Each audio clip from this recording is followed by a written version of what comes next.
Rome দেশ থেকে আগত একজন মানুষ মসজিদে নববীতে প্রবেশ করতেছেন আর জোরে জোরে উচ্চ আওয়াজে কালেমায়ে শাহাদাত পড়তে আসে।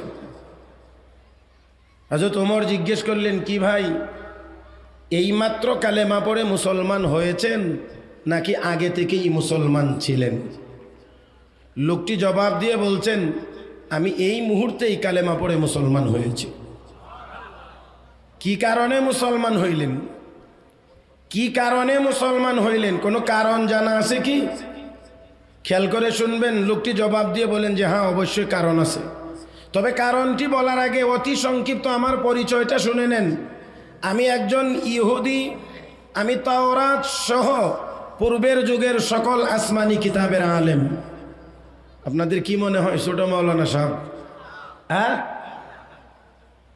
ওনার ধর্ম মোতাবেক উনি তাওরাত কিতাবের অনুসারী, কিন্তু তাওরাত সহ অন্যান্য কিতাবেরও তিনি আলেম। তিনি বলেন, আমি পূর্বের যুগের সমস্ত আসমানি কিতাব পড়ে যা কিছু পাইলাম আল্লাহর বিধিবিধান, যা কিছু পেয়েছি, গত কয়েকদিন পূর্বে জেলখানার ভিতরে একজন মুসলমানের সাথে থাকার সুযোগ আমার হয়েছিল। ওই মুসলমান কোরআন তেলাওয়াত করতেছিল।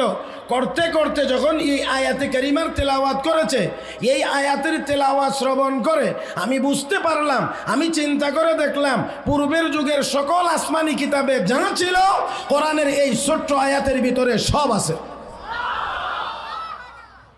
আমি ভাবলাম যে কোরআনের এক আয়াতের ভিতরে পূর্বের যুগের সকল আসমানি কিতাবের বিষয়বস্তু পাওয়া যায়, এই কোরআন অবশ্যই আল্লাহর পক্ষ থেকে নাজিল হওয়া কোরআন, সন্দেহের কোনো অবকাশ নাই। তাই আমি কালেমা পড়ে মুসলমান হয়েছি। প্রথম নাম্বার কথা, তাহলে বোঝা যায় কোরআনের তেলাওয়াতের দ্বারা মানুষ মুসলমান হয়। বন্ধুগণ, তাহলে এখানে প্রথম নাম্বার কথা হলো কোরআনের তেলাওয়াতের দ্বারা, কোরআনের তেলাওয়াত শ্রবণে কাফের বেঈমান কালেমা পড়ে মুসলমান হয়। আরো জোরে বলেন ঠিক কিনা?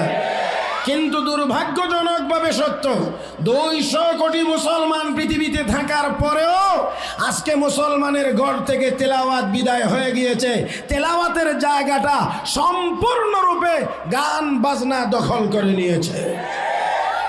যেই মুসলমানের ঘরে সকালবেলা ফজরের নামাজের পরে তেলাওয়াতের আওয়াজ ভেসে ওঠার কথা, ইয়াসিন